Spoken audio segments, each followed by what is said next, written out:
Je me rappelle une fois, j'étais tellement le sang est puissant. Et des fois, je me pose la question si la plupart des chrétiens comprennent l'importance et l'impact du sang. J'étais en train de prier pour un couple fiancé, ou presque fiancé, ils n'étaient pas encore fiancés. Ils avaient des projets. Pendant que je priais, à un moment donné, j'entends le Seigneur me dire arrête. J'ai dit ok, j'arrête. J'ai dit amen. Ils ont dit amen. Et j'entendais maintenant que le Seigneur me donne la suite parce qu'il m'a dit arrête. Et pendant ce temps, je disais au monsieur, bon, parlez-moi un peu de ce qui se passe dans votre vie. Pendant qu'il parlait, moi, ma tête était en train d'écouter le Seigneur. J'entendais rien de tout ce qu'il me disait. Il a parlé, il a parlé. Et pendant qu'il parlait, je vois maintenant. Je vois deux petits enfants à gauche et à droite. À gauche de l'homme et à la droite de la femme. J'ai dit au Seigneur, oh Seigneur, gloire à ton nom. Ils auront 2 enfants.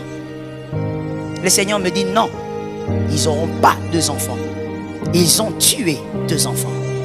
J'ai dit ok. Le monsieur a parlé. Le monsieur parle. Là il me raconte comment ils font des projets, tout ça. Les fiancés sont vraiment des aventuriers. On ne se moque pas de Dieu. Je répète la phrase parce qu'il faut que quelqu'un dise amen. On ne se moque pas. Ce qu'un homme aura sémé. Oh, tu le moissonneras, mon frère.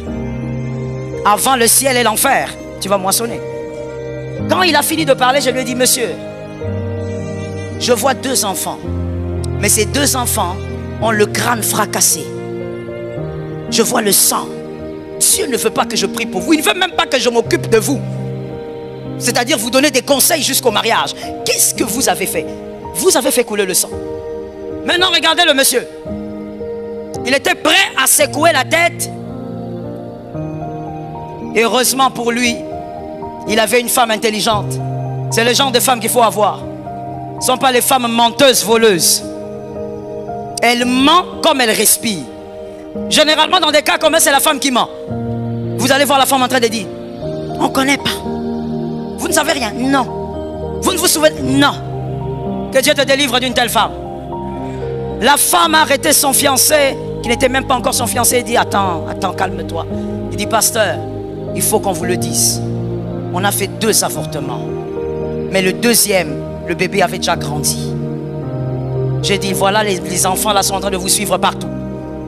Les enfants sont en train de réclamer vengeance. Dieu ne veut même pas qu'on prie pour vous. Mon frère, j'ouvre une parenthèse pour dire, le sang réagit au sang. Si tu as déjà fait un avortement, tu dois demander pardon et confesser. C'est un péché qu'on ne demande pas pardon en cachette. Tu confesses d'abord auprès d'un homme de Dieu. Et ensuite, on prie pour toi. Mon frère, si tu as fait avorter une fille, il faut que tu demandes pardon. Tu vas chez un homme de Dieu. Ne va pas chercher Jésus comme un ticket de 2024. Tu attends seulement traverser. Bonne année. Va confesser. Qu'on prie pour toi. Sinon, le sang va te poursuivre toujours et ne s'arrêtera pas. La Bible dit, ce sang-là crie vengeance devant Dieu. Ma soeur, ces avortements-là, tu les appelles des petites choses qui ont disparu rapidement. C'était juste une pilule, c'est fini, c'est parti. Attention, le sang répond au sang. Tu avais avorté, ma soeur, même si tu es la seule à le savoir. Jésus le sait, la preuve, c'est que ce n'est pas ma prédication, mais Jésus te parle. C'est à toi qu'il s'adresse. Va confesser. Surtout les femmes, elles ont des cœurs durs, très durs. Humilie-toi, va confesser devant un homme de Dieu. Qu'on prie pour toi. Est-ce que quelqu'un m'entend? On ne joue pas avec le sang reste suspendu. Que l'Éternel te donne la victoire.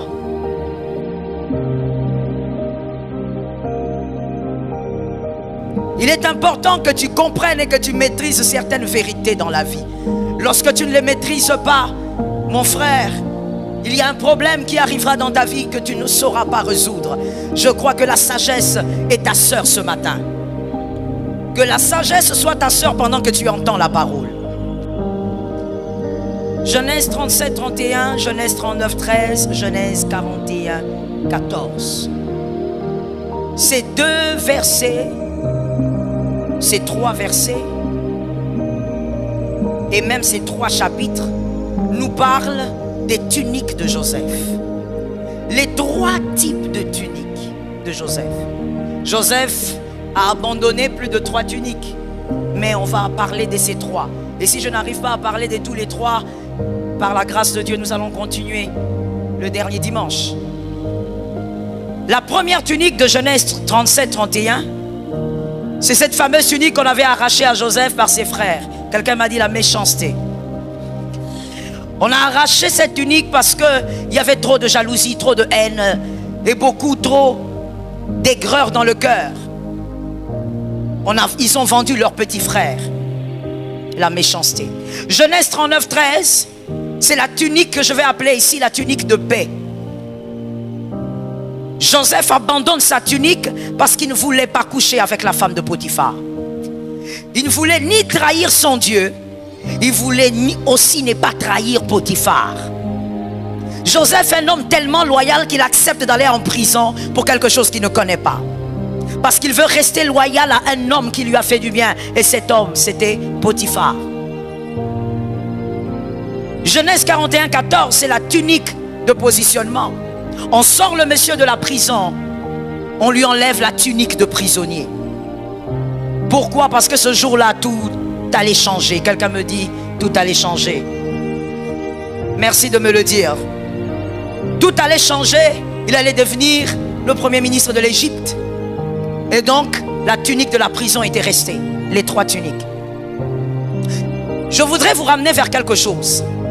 C'est grâce à l'abandon de ces trois tuniques, que je vais appeler les tuniques majeures, de ces trois tuniques, que le peuple d'Israël un jour est entré en Égypte et a mangé les concombres dans la paix. C'est parce qu'il y a quelqu'un qui avait payé le prix. C'est parce qu'il y a quelqu'un qui avait accepté la méchanceté de ses frères sans devenir un monstre. Je voudrais ouvrir une parenthèse pour dire à quelqu'un ce matin: ne deviens pas un monstre parce que tu as épousé un monstre. Ne deviens pas un monstre parce que tu as rencontré des monstres. Ne deviens pas méchant parce que tu as rencontré des méchants. Joseph a permis à tout un peuple d'être dans la paix parce qu'il avait laissé les trois tuniques. La Bible révèle clairement qu'une génération, quelqu'un me dise une génération, une seule, oui, pas 4, pas 5, une seule génération était en paix, avait profité de la gloire de Joseph. Genèse 15-13. Genèse 15-13. Ça c'est une prophétie, alors une prophétie accomplie, mais nous allons lire parce que c'était une prophétie quand elle avait été dite. Genèse 15. Genèse 15-13.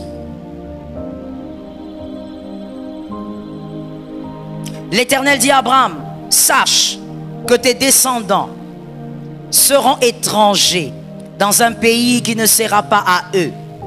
On le réduira en esclavage et on les opprimera pendant 400 ans. Amen. La prophétie disait: le peuple irait, le peuple s'installerait, mais ce même peuple serait esclave. Je voudrais te ramener à une chose. La prophétie est sortie en Genèse 15-13 et donnée à Abraham. Pendant que la prophétie est donnée, Abraham n'a pas Isaac.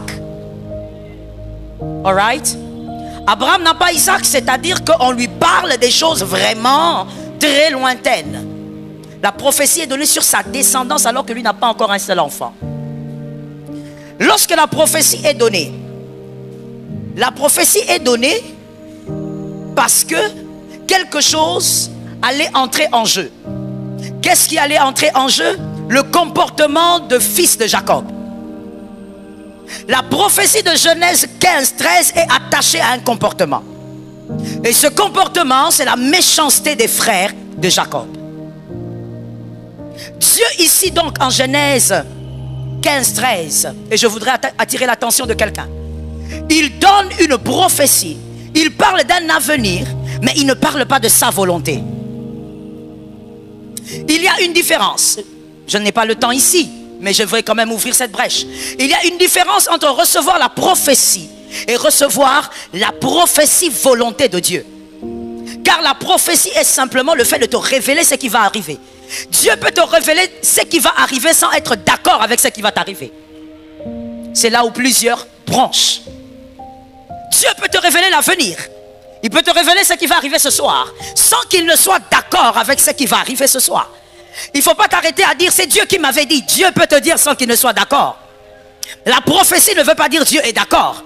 La prophétie veut dire on te parle de l'avenir. Qui a noté ça très bien?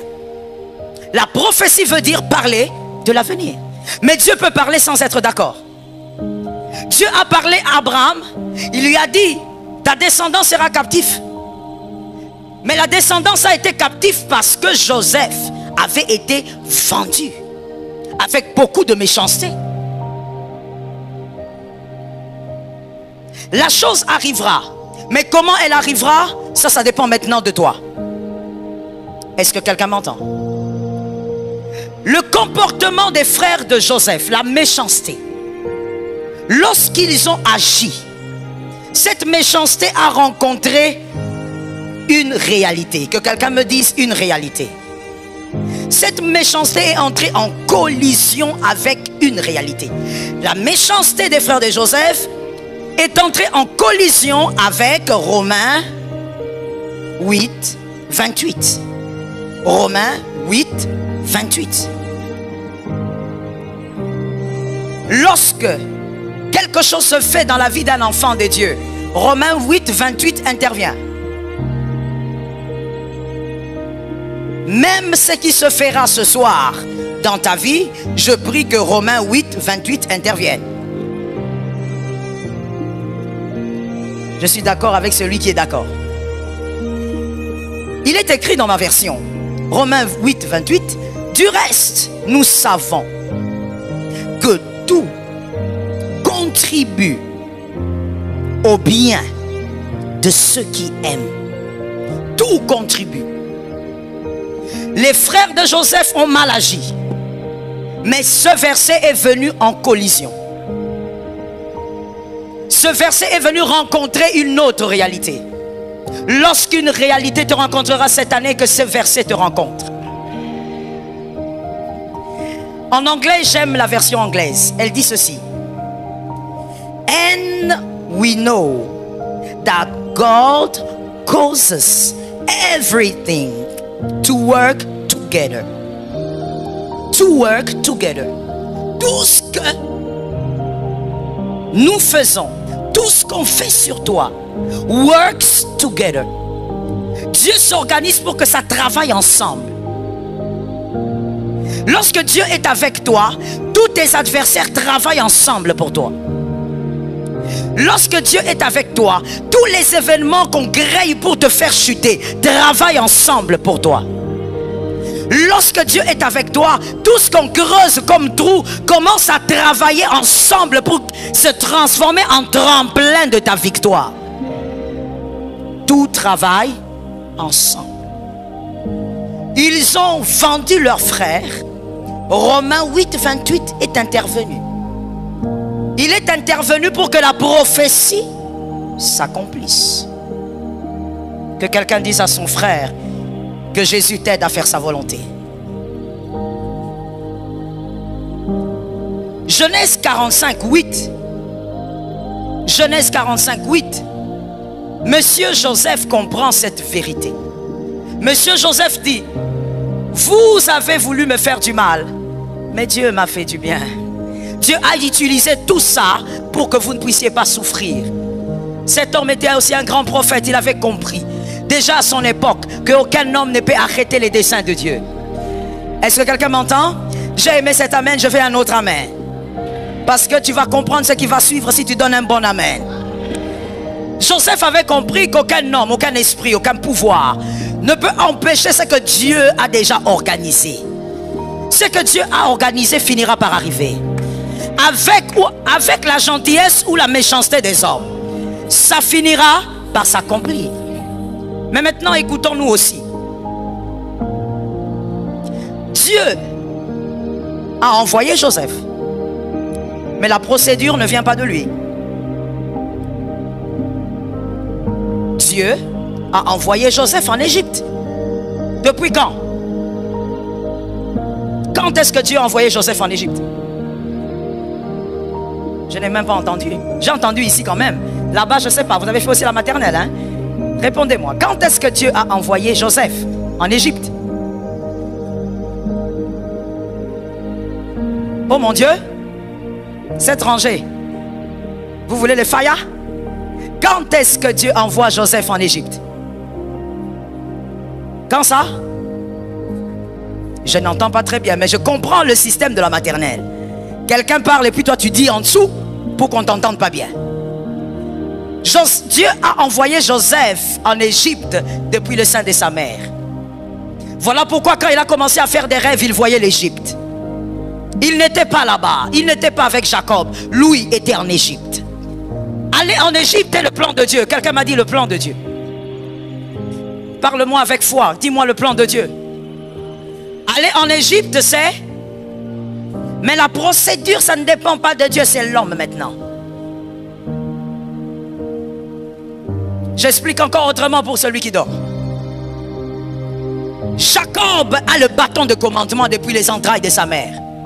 Jacob est né selon Dieu. Selon son père Isaac, Jacob est le deuxième. C'est Ésaü le né. Voilà pourquoi il dit, va m'amener le gibier, je vais te bénir mon aîné. Tu vas recevoir l'onction des aînés. Tu vas recevoir l'onction de l'alliance. Mais Dieu savait qu'il avait choisi Jacob depuis les entrailles de Rebecca.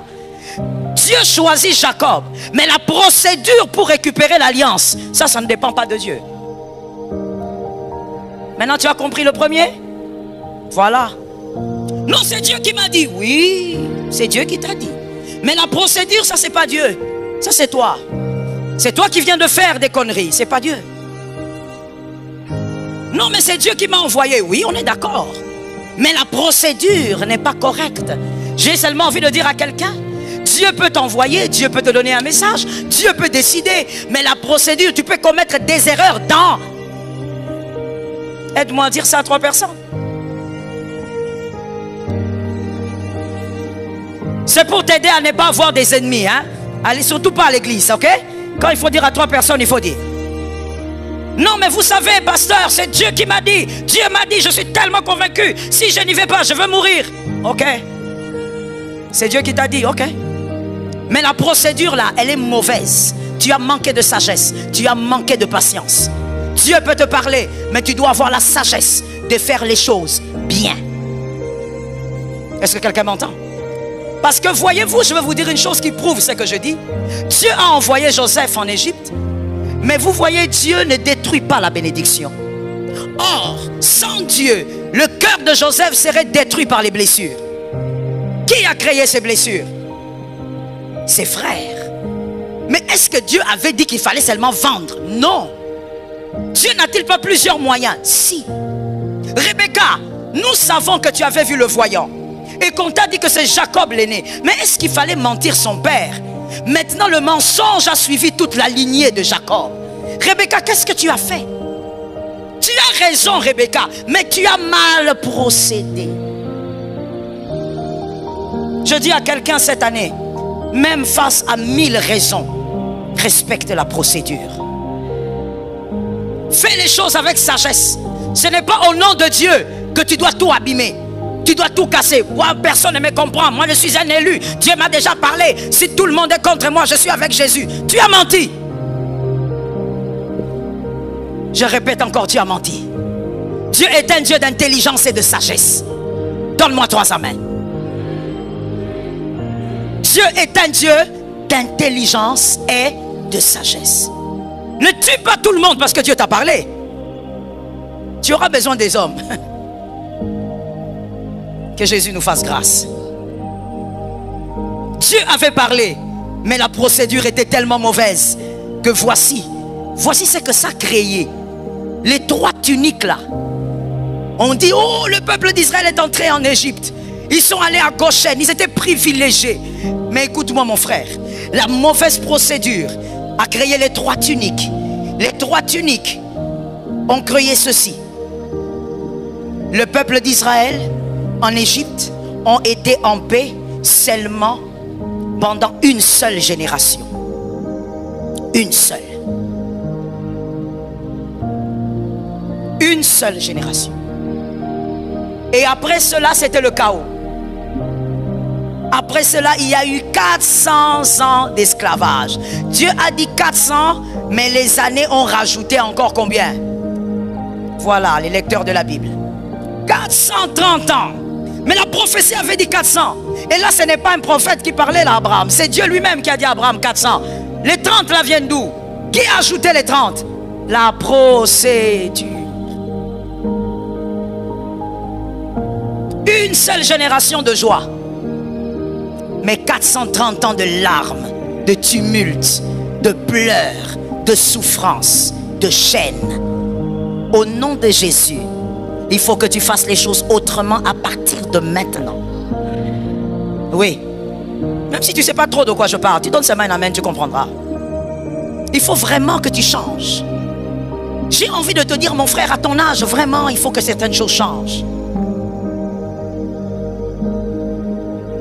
Ils ont été en joie pendant une seule génération. La Bible dit, quand Joseph est mort, la joie de Joseph est morte avec lui.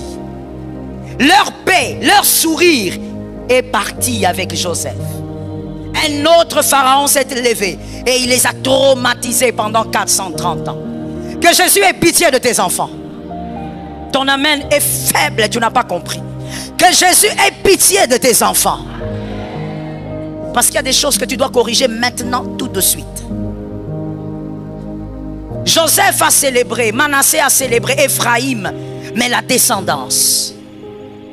Mon frère, en 2024, il ne faudrait pas que tu aies 3 mois de paix et puis le chaos, le reste. C'est de ça qu'il s'agit ce matin. Si je te laisse célébrer comme ça le nouvel an, je suis vraiment un mauvais pasteur. Il ne faudrait pas qu'en 2024, janvier c'est bon, février c'est bon, mais à partir de mars, déboire sur déboire, larmes sur larmes, jusqu'à la fin de l'année. Et tu attends décembre 2024 pour dire 2025 sera mieux. Mon frère, laisse-moi te choquer. Si 2023 n'a pas été bien, n'espère pas que 2024 sera mieux. C'est une foi biaisée. La foi n'est pas l'incapacité de voir. Et moi, je peux même dire que la foi voit. La foi, elle voit très bien. Mais elle doit voir comme Dieu. Ne fais pas ce que les enfants de Jacob ont fait. Si tu utilises ces 3 tuniques aujourd'hui, jusqu'à la fin de cette année, je t'assure que l'année prochaine, tu vas sourire pour peu de temps. Tout le reste, ça sera larme sur larme, pleur sur pleur. Dis à ton frère la procédure. Aide-moi, dis à quelqu'un d'autre. Il faut localiser un homme de foi. Dis-lui la procédure. Dis maintenant à ton âme la procédure. Plusieurs chrétiens aujourd'hui ont le même comportement que les fils de Jacob.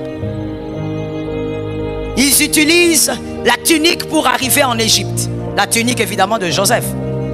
Ils utilisent les 3 tuniques pour arriver. Arriver c'est bien, et après 2024, je dois traverser. Tu vas traverser mon frère, et après qu'est-ce qui va se passer lorsque tu auras traversé? Qu'est-ce que tu vas apporter d'ici vers là-bas? Qu'est-ce que tu as fait ici que tu apporteras là-bas? Qu'est-ce que tu as bien commencé ici? Et quand je dis ici, je parle de 2023. Qu'est-ce que tu as bien commencé ici que tu vas continuer là-bas? Qu'est-ce que tu as convenablement arrêté ici que tu ne feras plus là-bas? Jésus te délivre. J'ai entendu un bon amen ici en face de moi. Je vais entendre des bons amens partout. Donnez-moi des bons amens. Il faut être conscient qu'il s'agit de ton cœur. Plusieurs chrétiens se baladent avec les 3 tuniques. C'est-à-dire qu'on veut voir absolument les choses se faire autrement. Mais voici la logique. La logique est que les mêmes résultats produits, les mêmes causes plutôt, les mêmes causes produisent, bah oui, les mêmes causes produisent les mêmes effets, forcément. C'est que si tu fais comme les enfants de Jacob, tu auras le résultat des fils de Jacob. La première tunique, on a dit que c'était la tunique de quoi? Pardon? La méchanceté. Merci beaucoup. Merci de suivre. La tunique de la méchanceté. Mettez une virgule et écrivez aussi la tunique de l'arrivée. La tunique de l'arrivée. Plusieurs d'entre nous, nous sommes comme ça. Bonne année. Bien, tout le monde, il y a même des gens qui vous disent Joyeux Noël.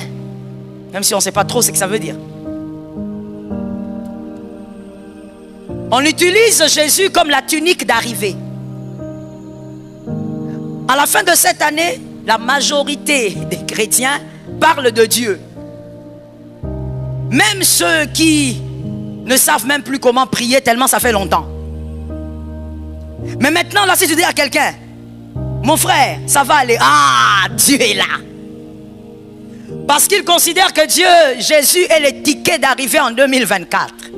Jésus n'est pas un ticket. Tu vas entendre tout le monde dire, tu seras à l'église les 30 et les 31, tu seras la veillée, tu iras où? Tu iras prier où? Oh mais c'est la fin de l'année, il faut toujours aller traverser avec Jésus. Jésus n'est pas un ticket. Donne un amen. Jésus n'est pas le ticket du bus, du métro, il n'est pas le ticket.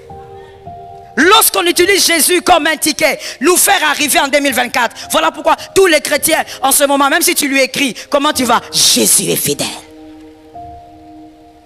On parle de Jésus partout, pourquoi? On a peur de la mort, on ne doit pas mourir, on doit traverser. Les enfants ne doivent pas mourir, il faut. Tout le monde devient gentil.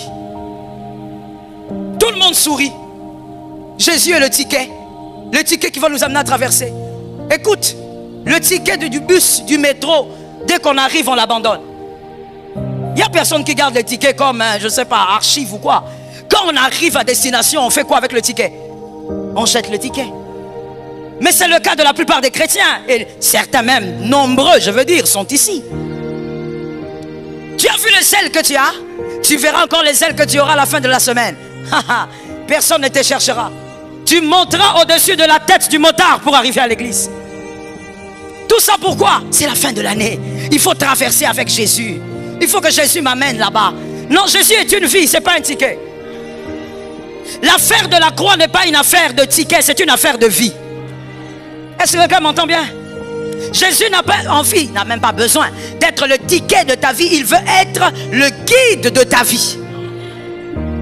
Jésus veut être le gouvernail de ta vie. Tu aimes Jésus à la fin de l'année. Les amoureux de Jésus de la fin de l'année aiment Jésus tout le temps et à chaque instant. Regarde ton voisin, dis-lui on parle de Jésus. Est-ce qu'il y a des gens ici? Si tu ne dis pas ça, il va attendre seulement qu'on lui dise reçois la maison. Il n'y a pas de maison ici. Aujourd'hui on ne reçoit pas maison, on ne reçoit rien. C'est que tu devais recevoir de plus grand, tu l'as déjà en toi.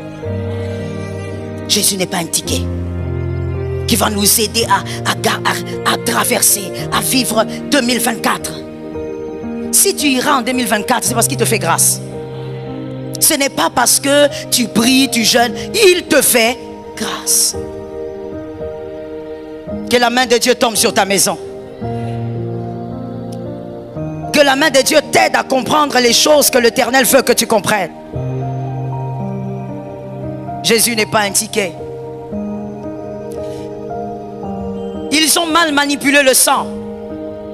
Qui? Les frères de Joseph. Ils ont pris le sang, ils ont mis sur la première tunique et ils l'ont présenté à leur père. Voici, Joseph est mort. Écoute-moi mon frère. La mauvaise manipulation du sang crée des problèmes.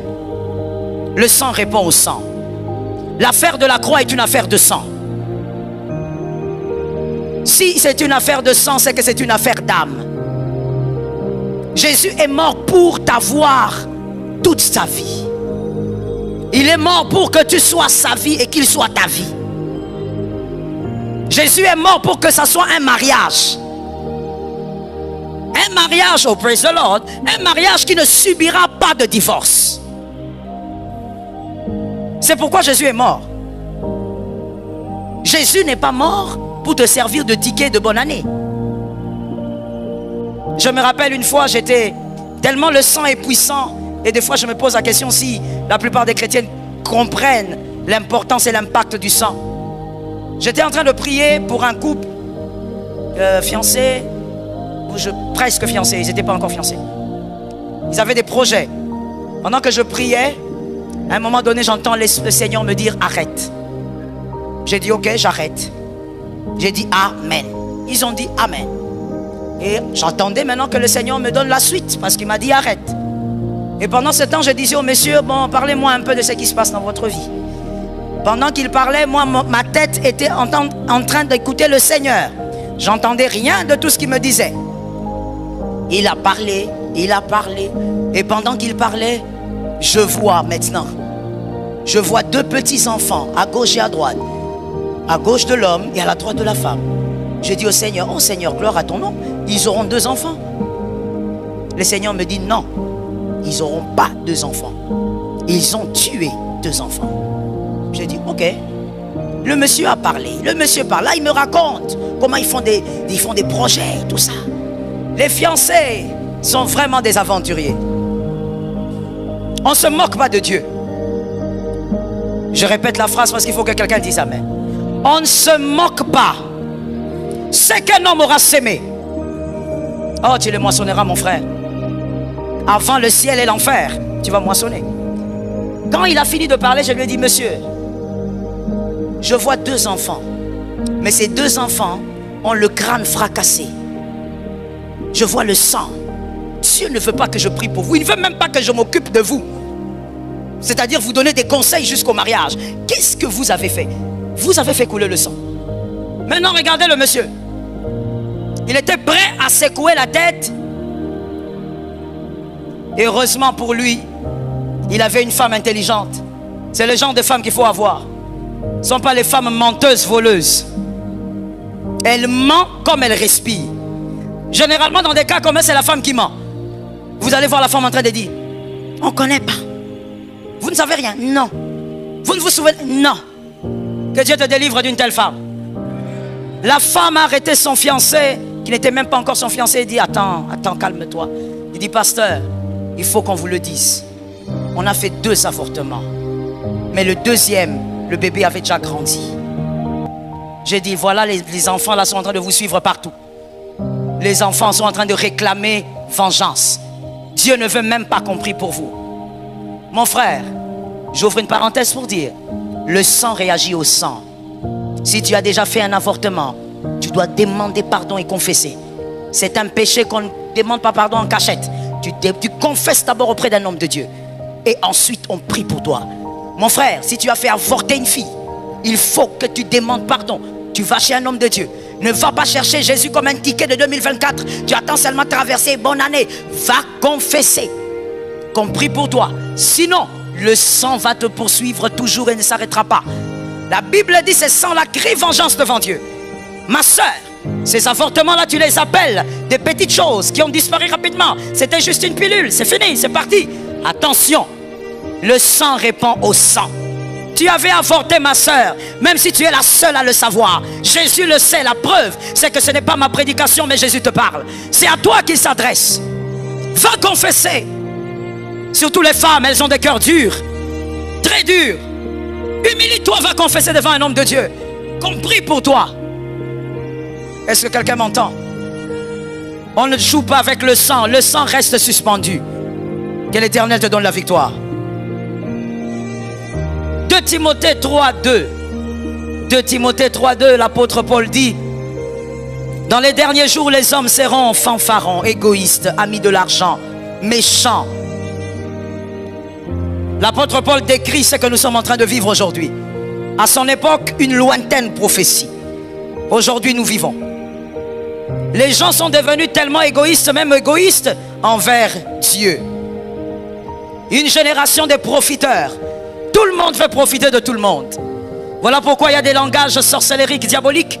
Comme quoi, pourquoi tu souffres pour le Congo? Toi, tu veux laisser le foufou mourir. Toi, tu veux comparer la nation et le foufou. Tu veux comparer le salut de toute une génération, de plusieurs générations. Tu veux comparer ça à la nourriture. Mais d'où vient tout ça? Une génération de profiteurs. Tout le monde veut profiter de tout le monde. Là où il n'y a pas profit, personne ne reste.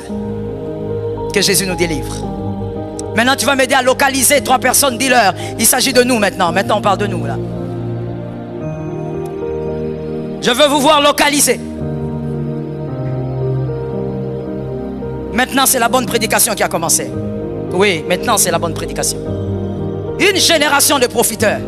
Tu entendras quelqu'un te dire en premier, dès que tu viens, il vient chez toi, tu lui dis, écoute, moi je travaille avec Lionel. La première chose qu'il va te demander, il te donne quoi? Génération de profiteurs. Automatiquement, il te demande, je gagne quoi en étant là? Génération de profiteurs. Une génération où tout le monde fait monter sur tout le monde. Tout le monde fait grimper sur le dos de tout le monde. Mon frère, tu ne peux pas grimper sur le dos de tout le monde. Ou alors je vais te dire une autre sagesse. Quand tu auras grimpé, il faut qu'on grimpe aussi sur toi. C'est ça la sagesse de la vie. Tu ne peux pas tout le temps grimper sur tout le monde. Non, à un moment donné de la vie, il faut aussi qu'on grimpe sur toi. Une génération de profiteurs au point où on veut même profiter de Jésus. Tu pries parce que tu as peur de la mort. Tu calcules les jours. On m'avait donné une prophétie que j'allais mourir le 30 décembre. Au nom de Jésus, Faya. Au nom de Jésus. Jésus, je t'aime. Mon amour pour toi est infini et fort. Tout ce que tu dis, tu ne crois pas en ce que tu dis. Comme mon mari aime le dire, tu dis non, j'aime Jésus. Mais quand on te demande seulement les 100 $ qui est dans ta poche, tu commences à transpirer comme quelqu'un qui a attrapé une fièvre. Ou comme quelqu'un qui fait une hausse de tension. Toi, tu ne peux pas donner à Jésus les choses les plus faibles du monde. Mais tu dis, je t'aime plus que tout au monde. Tu as menti. Une génération de profiteurs où on ne peut pas rester avec quelqu'un par amour. L'amour est morte. Ou est mort, si vous voulez. L'amour est décédé, enterré. Tu vois une fille qui veut épouser un homme par profit. Il habite où? Quand on te dit seulement qu'il habite vers, donnez-moi un quartier. Non, non, donnez-moi un quartier. Ça, c'est pas un quartier. Donnez-moi un bon quartier. Voilà. Ça, c'est un bon quartier. Tu entends seulement, il habite à Kitokimosi. Ça, il faut que je prie. Il faut que j'entre en prière. Là, maintenant, tu es devenue femme de prière. N'est-ce pas, Laetitia? Maintenant, tu es devenue femme de prière. Mais quand on te dit, oh, il habite Gombe, il travaille à tel endroit, il a des entreprises. Alléluia, Dieu m'avait promis que cette année ne finira pas. In the name of Jesus. Dieu t'avait promis. Tu as oublié que tu dois prier. Génération. Merci. Je te dis, c'est la meilleure partie de la prédication. Donc il faut répondre. Profiteur. Il y a des gens même qui viennent dans les églises par. Non, je vais aller dans telle église parce que j'ai remarqué qu'il y a tel ministre qui vient. Sorcier. Non, je viens dans telle église parce que j'ai remarqué qu'il y a le DG, le PDG. Quelle génération de profiteurs. Même avec Jésus, tu as cette sémence-là. Tu attends 2024. Tu te dis, tu veux profiter de Jésus comme un ticket. Toutes les bières qu'il y avait dans ton placard, tu les as mis où, monsieur? Tu te rappelles comment hier soir tu as tout jeté? Et quand tu jetais, tu chantais où as-tu mis toutes ces bières? Toutes ces cigarettes-là. Quand on te dit fumer, c'est pas bon, tu dis montrez-moi un verset de la Bible. Ah bon? Qu'est-ce qui est écrit sur la plaquette? I'm just amazed. Comment quelqu'un peut être comme ça? Tu vas répéter ça parce que ton voisin ne sait pas. Tu vois jusqu'à l'âge qu'il a, il ne sait pas. Il n'a jamais fait attention. Qu'est-ce qui est écrit sur la boîte à cigarettes? Fumer est préjudiciable. Mais tu as ça et tu me demandes un verset biblique. Les païens t'ont déjà donné un verset. Mais là tu as jeté. Tu as jeté pourquoi? C'est la fin de l'année. Profiteur, même avec Jésus. Toi tu profites même avec Jésus. Ce monsieur-là, tu avais dit qu'il n'était pas intéressant. Mais tu es rentré parce que tu as besoin de te faire des tissages à la fin de l'année. Le monsieur là aussi. Le monsieur là aussi. Tu manques tellement de discernement que tu n'as pas compris pourquoi il est rentré en dernière minute. Tu crois que c'est parce que tu es beau? C'est pas parce que tu es beau. Et, écoute maintenant quand ce monsieur, le monsieur qui manque de discernement là, c'est pas toi, hein? Ce monsieur-là, regarde maintenant comment il réfléchit. Je savais. Elle allait revenir. Je savais. Toi, on te revient seulement en décembre. Connais-tu le poulet du décembre? Connais-tu la chèvre de décembre? Mon frère, tu es le poulet de décembre. Génération des profiteurs. Quelqu'un qui devient l'ami de l'autre parce qu'il veut profiter de sa poche. Mon frère, sors de l'esclavage. Toi-même, d'abord, commence à sortir de l'esclavage. On ne doit pas être de cette génération de profiteurs jusqu'à profiter de Jésus. Sortons de ce couloir. Voilà pourquoi vous voyez que quand on dit ici, Yamalaika Time, le temps de l'ange, où nous amenons des vivres pour les orphelins. Vous voyez très peu de gens, je parle d'ici, je ne parle pas d'ailleurs. Très peu de gens amener les choses pour les orphelins ici. Tout le monde s'occupe de sa maison. Tout le monde s'occupe de ses enfants. Génération. Merci. Personne ne veut amener même des petites chaussures. Le 25, c'est quand? C'est demain, non? Tu es déjà parti?